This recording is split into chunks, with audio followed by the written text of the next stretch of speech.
hope it's okay if I stand. I'd like to move around a little bit. So, first I want to thank Rabbi Sass for the introduction. It's actually, he didn't realize it was more of an introduction than he realized, as my father is a Talmud of Torah V'das and a Talmud of Rav Pam, Zecher Tzadik Livracha, and I majored in accounting in college, and I actually took the CPA until I had a little bit of a career change later on. So it's an incredible schos to be here with all of you. And the truth is, as I mentioned, this is actually my first time in this building. I've spent a lot of time throughout the years in different buildings on TA's campus. This is my first time here, and I have to tell you, just the avira, the atmosphere of walking in, maybe it's just a din in early childhood, but I think it might be also a din just in the literal, physical luminescence of the space. You walk in here and you feel just a burst of creativity, a burst of excitement, of hope, of optimism, a potential melding of two worlds. I was taken by the rocking chair, which I think is like an age-old staple of early childhood. This television, the screen that looks too big to even be manufactured. But, but I think it probably speaks, in Meretz Hashem, to a lot of what you hope to accomplish here, which is melding of a lot of different things. Taking the ways of Yaakov Saba Kadisha, taking the ways of our ancestors, taking the ways of the Torah Kedosha, which are timeless, and work in every single generation, and provide chizuk, and provide chinuch, and provide hadracha for every single generation, but also taking the new, taking the modern, taking things that the greater world has to offer us, and figuring out how to utilize them as vehicles of delivery for those timeless lessons, for those timeless ideals. So it's an incredible schos to be here with all of you today. I know that my job is to give some words of chizuk, but I have to say, Basi lechazek, I came to give chizuk, but the chizuk you have given me just by allowing me to tap into the energy of this special room with these incredibly special people, I have incredible hakar satov. So to share with you just a few short ideas. I've had the privilege over the years to speak at different teacher orientations. I'm hopefully going to be at Beis Yaakov a little bit later on in Meretz Hashem this morning as well. This is my first early childhood. Orientation. So I was thinking, what is it to share with this incredible group of people who are responsible for chinuch at the earliest stages? And we know, all of you know, because these are your professional lives, and I'm sure you know in your personal lives as well, what happens in a child's early educational career. What happens in those young years literally puts them on a path going forward. Now, it doesn't mean that if missteps occur that they can't be corrected, or if difficulties occur that they can't be adjusted. Of course they can. But so much of what happens in these younger formative years determines the identity of a young man as he progresses through life. So based on that, not that you have such an important job, other than that, right? Other than determining the future, right? Mental health, sense of self and confidence of our young men. Other than that, it's a walk in the park. But what could I share with you maybe to help you along a little bit in this sacred mission? So I wanted to share with you a few ideas. There's an incredible Mishnah in Pirkei Avos. So the Mishnah says, it's a Mishnah we're all familiar with in the second chapter of Pirkei Avos. So the Mishnah discusses the Talmidim of Rabbi Yochanan ben Zakkai. Rabbi Yochanan ben Zakkai, I think one could say, is probably responsible for saving Klal Yisrael during the times of the Churban Bayis Sheni. Second Beis Hamikdash was destroyed. It was an existential threat, unlike the first Beis Hamikdash, where the Navi told us it was going to be a 70-year diaspora. When the second Beis Hamikdash was destroyed, it was not clear what the future of Klal Yisrael was going to be. And Rabbi Yochanan ben Zakkai single-handedly instituted a whole series of takanas, some that are zeicha l'churban, some that are zeicha l'mikdash. So takanas that are there to allow us to remember that which has been lost, and takanas which are there to remind us to eagerly, anticipatorily pine for that which will occur. So the Mishnah discusses Rabbi Yochanan ben Zakkai had a number of Talmidim. The Mishnah actually records that he had five Talmidim. Chamisha Talmidim Hayil Rabbi Yochanan ben Zakkai. Now the truth is, Rabbi Yochanan ben Zakkai had many more than 5 Talmidim, but the Mishnah records 5. I'm not going to go through all of them. I just want to draw your attention to one of them. The Eluhain, the first one mentioned, a man by the name of Rabbi Eliezer ben Horkinos. Rabbi Eliezer ben Horkinos. So the Mishnah then goes on, after describing or after articulating the 5 different Talmidim, their traits. What was unique about Rabbi Eliezer ben Horkinos? He was a bor sid she'eno ma'abed tipa, which literally means a cemented cistern who never lost a drop, which meant that Rabbi Eliezer ben Horkinus had profound powers of retention, that whatever he learned stayed in. Right? Who's not jealous of that? I can't remember what happened this morning. Right? Let alone Rabbi Eliezer ben, literally it went in and it stayed in. I want to tell you a little bit about the story, the life story of Rabbi Eliezer ben Horkinus, and then you'll appreciate the incredible gadol he became.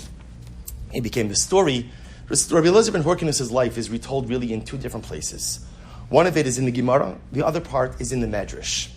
So the Medrash begins with Rabbi Eliezer ben Horkinus' childhood. And I want to quote to you because I find it quite profound. I'm not going to quote to you too much, just a little piece. Ben Esrim Mushtayim Shana Haya V'lo Lama Torah. Rabbi Eliezer ben Horkinus, now you could tell, what can you tell about Rabbi Eliezer ben Horkinus' family just from his name? What can you tell? Oh, this is just like class. This is nice. Yeah, excellent. Right? Everybody's sitting in the back, right? Hey, what can you tell from his name? I'm sorry? Greek. Can always depend on Chaya. Excellent, right? Right. So, right, that obviously, it's interesting. Horkinus is, as they say, not exactly a Yiddish nomen, right? It's not exactly a Jewish name. Rabbi Eliezer ben Horkinus came from a family that was not steeped in Torah at all, and that's putting it mildly. He was 22 years old, the Medrash says, and he had not learned one word of Torah. A profoundly ignorant adult. Now, his father was very wealthy. Horkinus was a very wealthy landowner, and Horkinus had one simple aspiration for his children: family business. Just come into the family business, you're going to work the land. So young Eliezer ben Horkinus, young Eliezer, is an agrarian. He's a farmer. He's working the land, managing his father's holdings. Incredible. Medrash says one day, Pam Achas Amar, Eilech ve'elma Torah lifnei Rabbi Yochanan ben Zakkai. One day, Horkinus comes to his father and he says, Dad, I decided what I want to do with my life. I decided what I want to do now that I'm grown up.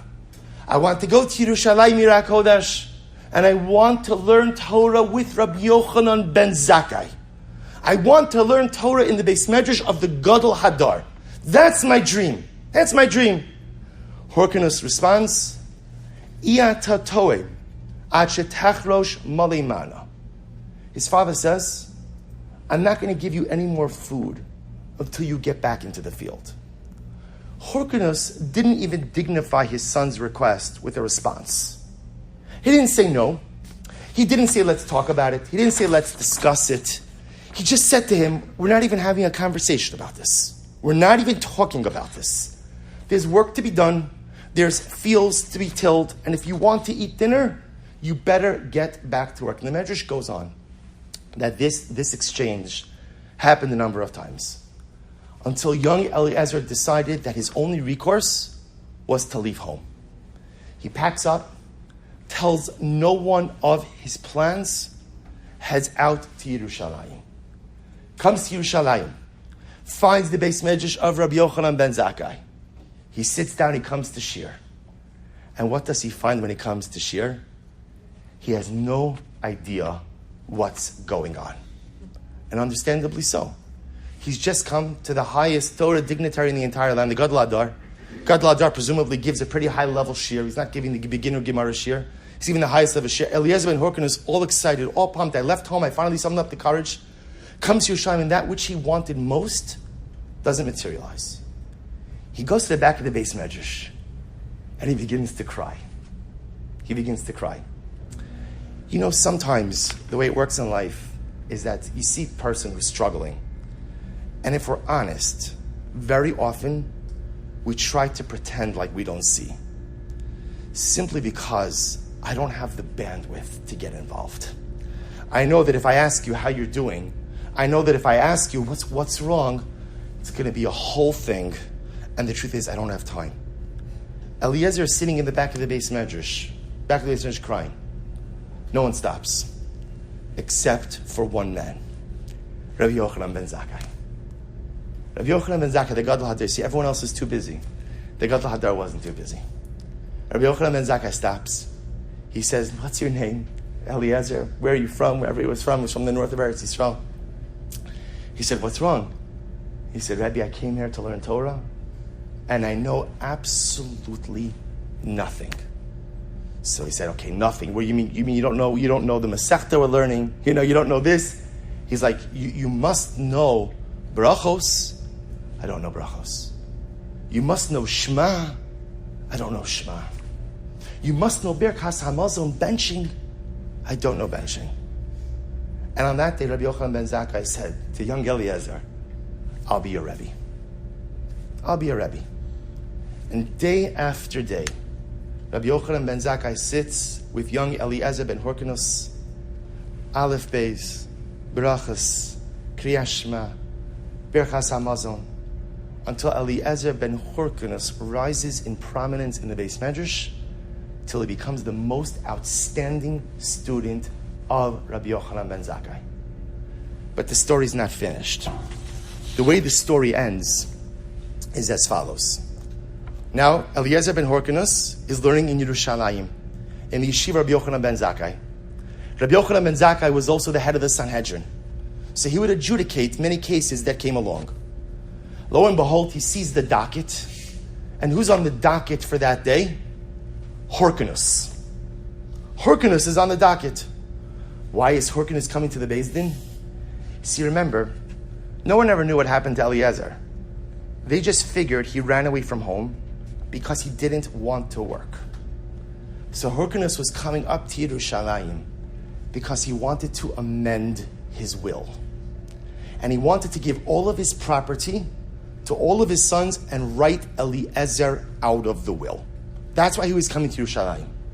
Rabbi Yochanan ben Zakkai sees this, and listen to what happens. So you have to understand. Rabbi Yochanan ben Zakkai is sitting in the Beis Medrash, ready to adjudicate this case. Eliezer, his trusted Talmud, is there, seated amongst the audience. This Horkanus waiting for his turn. Right? Horkanus doesn't recognize his son. Son doesn't recognize his father. It's been decades since they've seen each other. Rabbi Yochanan ben Zakkai goes over to Eliezer and he says, Eliezer, Pasach v'darash. Eliezer, you've been learning all of these years, and you've never given a shir in the Beis Medrash. Today, I want you to give a shir to everyone. Amar lo, eini yachol liftoach. Eliezer ben Horkanus says, Rebbe, I can't do it. I can't do it. I'm not ready. So Rabbi Yochanan ben Zakkai, dachak bo v'dach bo chaveirav. Rabbi Yochanan ben Zakkai pushes him. His friends begin to push him.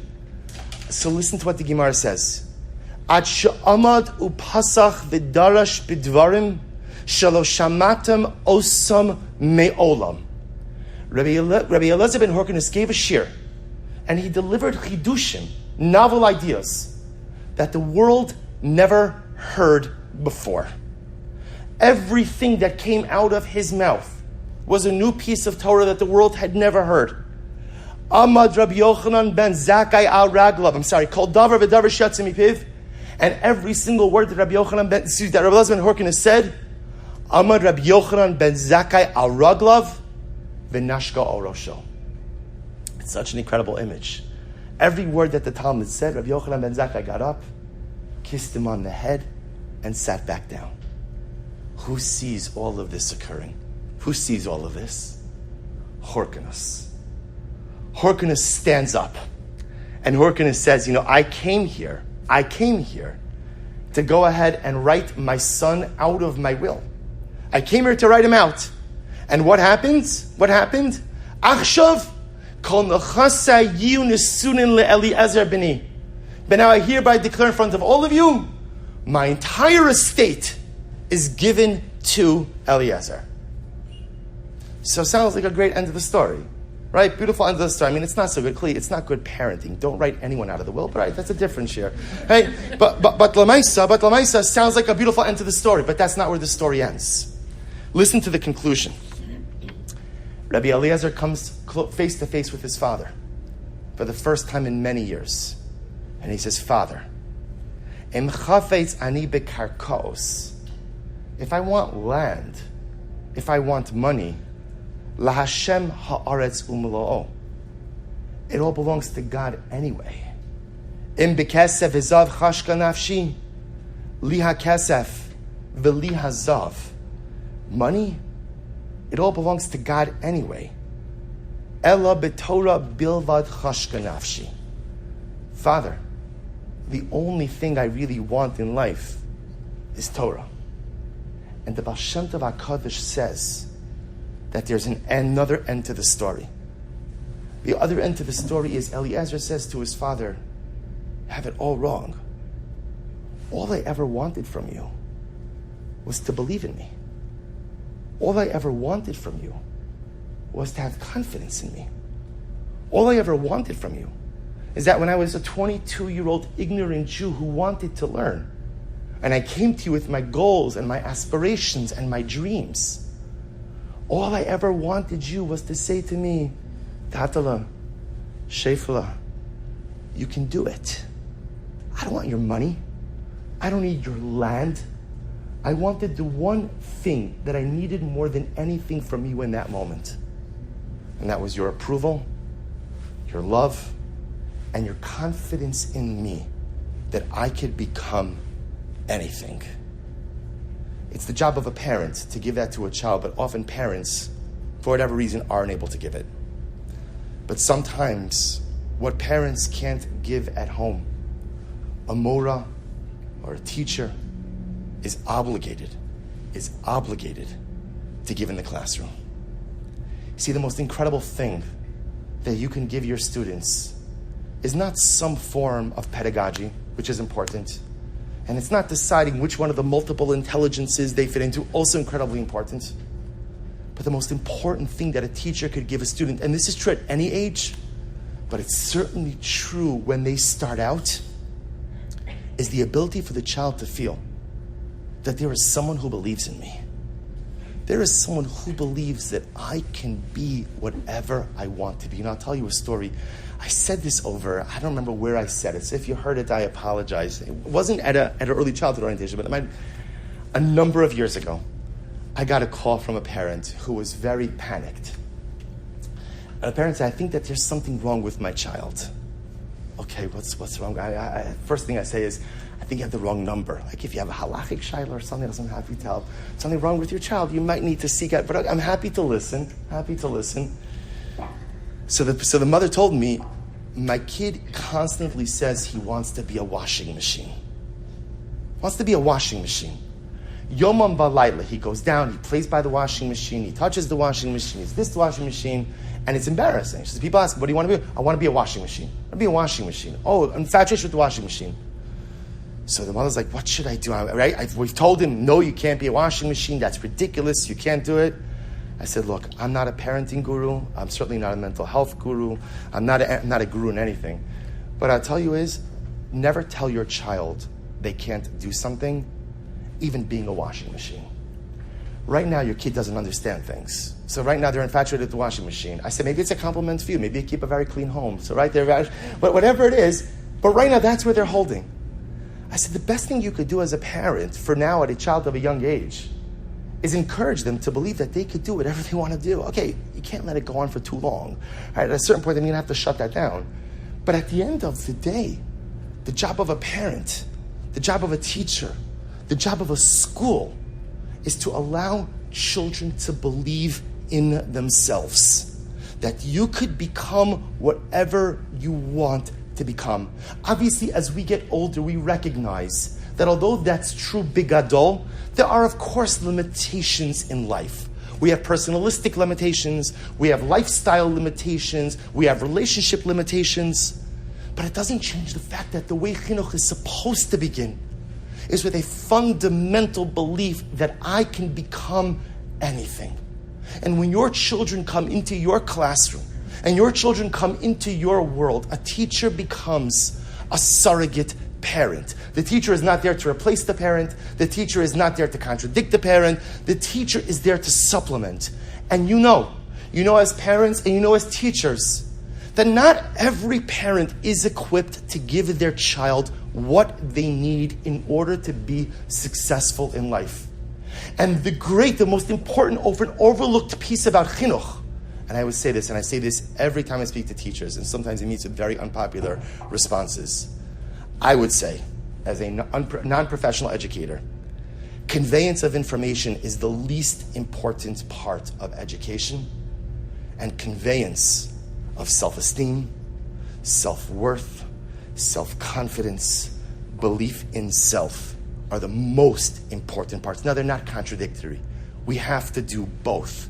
But at the end of the day, I could tell you, I try never to say this in front of my parents because they spent a lot of money in tuition. I remember very little of anything I learned in elementary school. I'm sure if I went to TA, it would have been different. In elementary school, in high school, right? Even in college, to be very honest, very little. What I do remember are the teachers who believed in me. What I do believe is that when I was struggling with something, there was someone who was there and there are people who were not. And I remember both of those things. And I remember that there were people who came in and they were clock punchers and they did their job, taught their thing and got out. And then I remembered people who saw me not just simply as a student on a roster or part of a job, but people who saw me as part of their life responsibility. That when I was in their classroom, it wasn't just about learning to do this or learning to do that or scoring this or scoring that, but they took an active interest in the person I was and in the person I was capable of becoming. We have to be so careful. You see, Hyrcanus, I guarantee you, wasn't a bad guy. I'm sure he wasn't a bad guy. Just when he looked at his 22-year-old ignorant son, he's like, come on, be real about who you are. And be real about what you can do. And be real about what you can't do. Why are you filling your head with ideas that are simply beyond reach? Why are you filling your heart with aspirations that are not going to materialize? Just be honest. Just be real about who and what you are. You're a good farmer and nothing more. Stop it. How crushing that must have been for Rabbi Eliezer. See, the difference is, most people, when they get crushed like that, just begin to believe it. Okay, my father doesn't believe in me. He thinks I'm nothing. He thinks I'm just an ignorant farmhand. I guess that's what I am. Eliezer had the remarkable personal strength to be able to go out on his own. And I think that this is such an incredibly important part. And I'm sure all of you do this. And I think probably to be an early child to teach you, by definition, have to live this mantra. That it's not simply about the conveyance of information, but it is about giving children a sense of belief in themselves. That I, your Mora, I, your teacher, I believe in you. I believe in you. And I believe that you could be something more spectacular than you could even ever imagine. And I believe that you could accomplish things that you can't even visualize for yourself. And as the teacher, I convey that, both in word, deed, and more important, I emote it. Because when you have someone in life who believes in you, you feel that. You feel it. They don't have to necessarily say anything. They don't have to do anything. Because often when you believe in someone, you emote that feeling towards them. That is the sacred task of a teacher, the sacred task of a more, the sacred task of anyone, as Rabbi Sass said, anyone who chooses a beautiful olam hazeh to be involved in chinuch. But I think in order to do this, in order to really believe in our kids, I want to try not to go over my time, I'm sorry. So if you can give me 5 more minutes. To be able to do this, I'll just share with you 2 other quick ideas. Number 1, there's such an interesting idea. We had it a couple of parashios ago. Moshe Rabbeinu Chumash Devarim. My Chumash Devarim is a unique Chumash, because unlike the other Chumashim in the Torah which follow a structure, Devarim really is like free flow. And the reason Devarim is a free flow is because Sefer Devarim is Moshe Rabbeinu speaking to Klal Yisrael. You know how sometimes if you're leaving the house, if a person is a parent and they're leaving the house, and maybe you're going away for a little bit, and you want to convey instructions to your kids, right? So what do? You give instructions, and then you have a foot out, and then, but this, right? And then I call, and then I this. When you know that you're separating from someone, there's a certain level of separation anxiety, and that I need to give you everything. Moshe Rabbeinu is having separation anxiety from Klal Yisrael. He knows he's not going in with them. And so he's trying desperately to convey to them anything and everything he can so that they can be successful. So Moshe Rabbeinu recounts a number of things that happened historically. One of them is as follows. This is in Parakut Pasuk Aleph. V'ba'esahi amar Hashem Elai, p'salacha shnei luchos savanim, karishonim, va'alei alei hara, v'asisa lecha arein eitz. Keeping it short. Moshe Rabbeinu, we know again, comes down with the first set of luchos, smashes them. Hashem says, fine, come back up. I'm going to go ahead and give you another set of luchos, so you have to hew the stone yourself. Bring down the luchos, And when you bring them back down, you'll make an aron. An aron, a box. This was not necessarily the aron of Bezalel, right? But this is, you'll make a box to house. And Rashi says, Moshe tells Klal Yisrael, by the way, Hashem's order was make the luchos and then the aron. Moshe said, I changed it. I made the aron and then the luchos.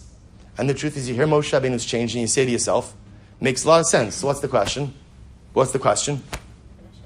So why did Hashem give him that order?